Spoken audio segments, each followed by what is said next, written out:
Whoop, whoop. Here I come. Oh. Here I come. Oh.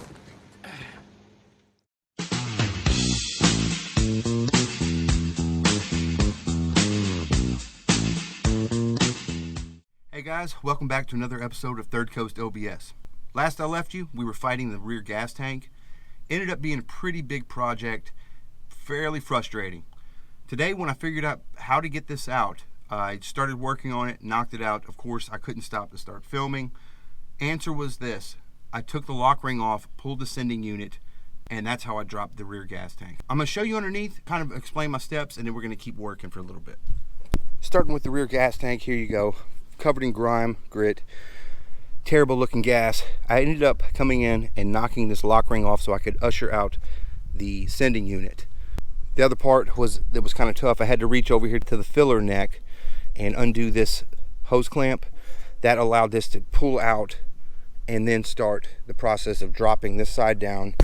What that did is it left me with just the sending unit. You can see I'm still trying to get those lines off, but it's a lot more manageable to try and move around, put the pressure up, because as you know, those fuel line tools, you're supposed to push in while you're pulling against with the line to disengage it and slide it out. With that heavy tank with a little bit of fuel in it, was about impossible. You can see right here is the lock ring. Take a hammer and a screwdriver, or you can buy the special tool, and as it sits, it just locks this whole thing in there. I just took the hammer, I actually took a little small ball peen hammer and a screwdriver flathead, came in here as flat as I could, resting against all of this. Didn't want to come at an angle, it would chip down.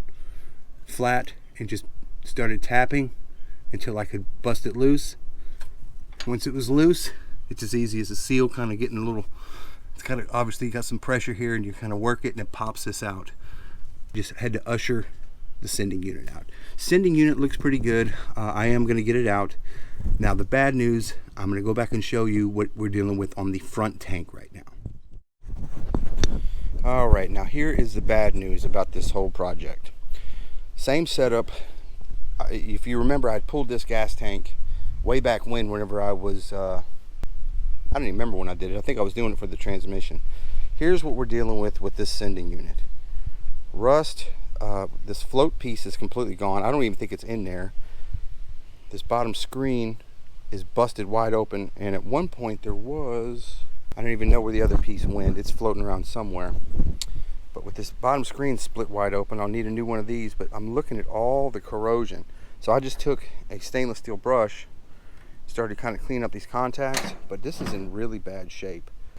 Here's the bad part. That rear tank is not bad. Dirty on the outside, clean on the inside. This has rust.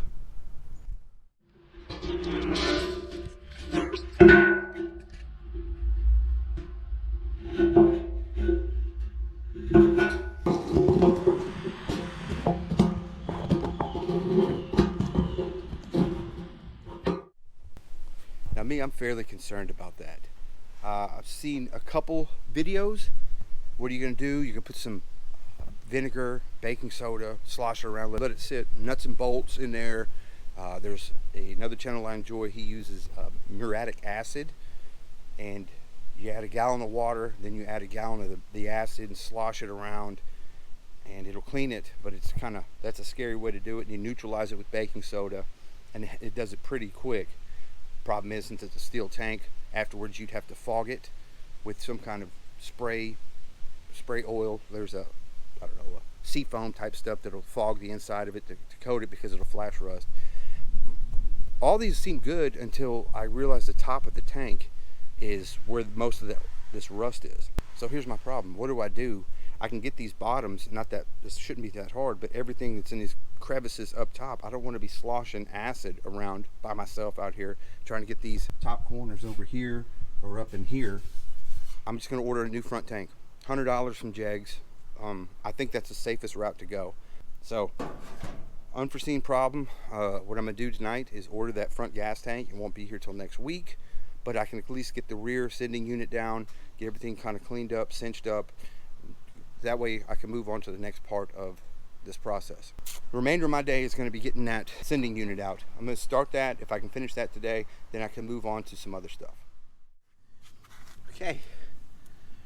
So again, guys, y'all should remember, or at least I've went over it before, these tools and the fuel lines. With that gas tank out, it wasn't putting pressure on the fuel lines coming in. So this was just hanging. I could actually lift this up. This was a 5/16 line on the small side, and I believe it was the blue one, 1/4 inch on this side.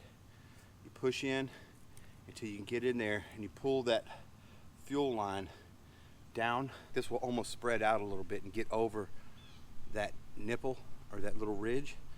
You're golden. Pull it off. Bam. So a few days later, we saw the problems with the front tank. Best solution was to go ahead and replace the tank itself. So finally showed up.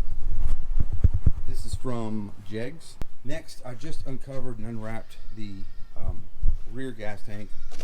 Try and clean that up and get this set up. What are we doing with it? New fuel pumps. So we're going to start that today. I know the front fuel pump wasn't working. Well, once I pulled it, it was pretty obvious. Here's the old unit. Out of everything that's here, all I'm salvaging is the top part. All right, so I'm gonna take this off. I have a new one of these float arms here. This was like 18 bucks. It's a direct replacement. And then we're gonna swap over everything here to the top cap to the other fuel pumps. And this arm is still good. This should be salvageable.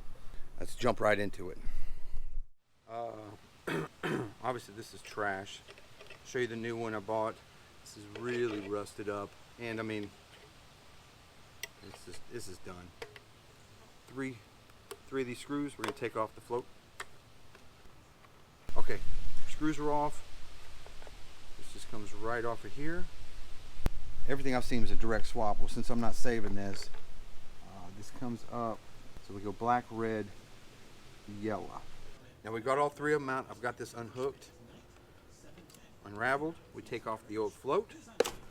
There is going to be plenty of lead on the replacement fuel pump. Okay, the next step is I'm going to go ahead and just snip these wires right here, red and black. Okay, we're cut, we're free. This tab, but you push this down, and it's going to kind of lock in. Now you should be able to keep pressure and just slide this off. Now I say that, but every time I watch this happen, there's two people doing it. So there it goes. So I felt it pop when I was pushing down. Okay, so that is actually like a retaining ring. So here's our top of our sending unit. That is what you keep pressure on, is that piece right there. You're gonna be pushing that down, holding it down while you slide that top part off. Now we have our sending unit, our replacement, our new arm, our new float arm. So I guess we're ready to reassemble this. So the new Quantum is purple, black. It's pretty straightforward. You're gonna splice black to black and this pinkish purple, violet, magenta, if you will, to red. They do include a couple butt splices. I believe these are heat shrink style, but they don't give you any instructions, so I don't know. And a new catch filter. All right, so I'm going to start putting this together real quick.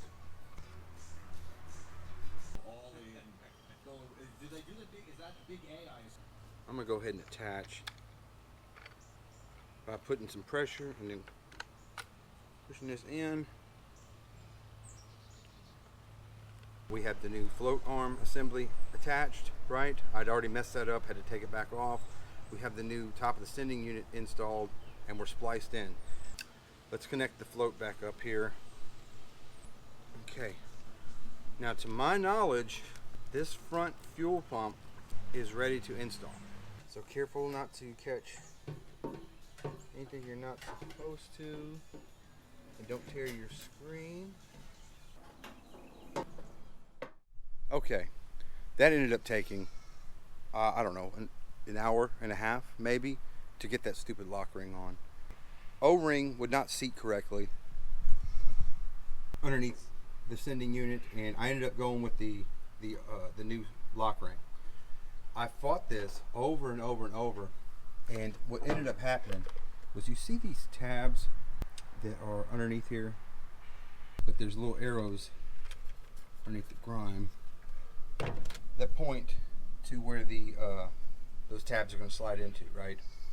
I kept fighting this over and over and over, and I couldn't figure out. I pulled the unit out 3 times because I got scared. It wasn't fitting. It wasn't sitting flush.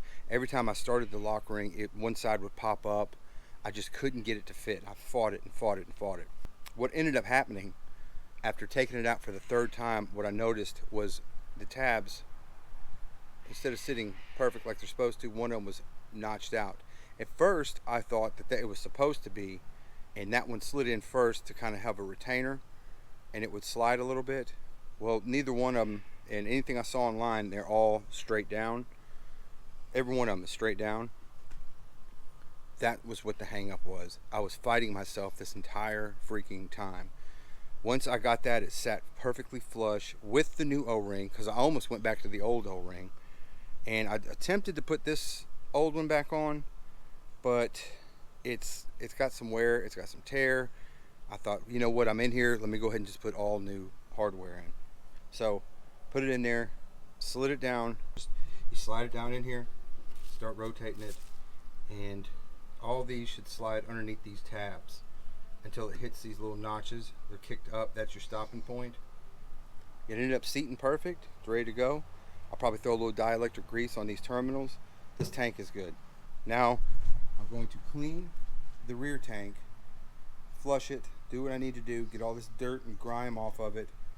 That O-ring I do not have because it is on back order or something. I don't remember what was going on with it. Maybe it's LMC. It'll be here Monday.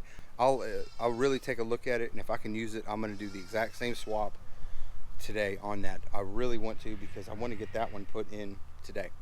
So I'm going to come back when I get the other tank done. I'm sorry it's so choppy, but it's just been full of problems trying to get this working right. But I think we're on a good path. I'll be back.